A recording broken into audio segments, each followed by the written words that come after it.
We're on SAT Practice Test 9, Math Section 1, Question 2. What's the level of difficulty here? It's very easy.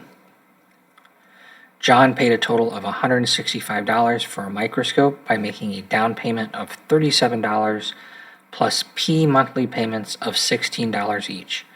Which of the following equations represents this situation? So what's the SAT concept here?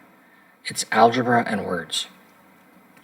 This concept is definitely going to come up on your SAT. It usually will come up in easy questions, but it can come up anywhere. The way to do these is to always deconstruct things. The first thing you want to do is think about the letter and where does it go. P monthly payments of $16. So that's 16P. So A, B, C, D, anything that doesn't have a 16P in it, you can cross off. A has 16P, but B has 37P, and D also has 37P. All right, what about the 37? What are you going to do to it? You're going to add it, subtract it, divide it. What's going to happen? You're going to add it.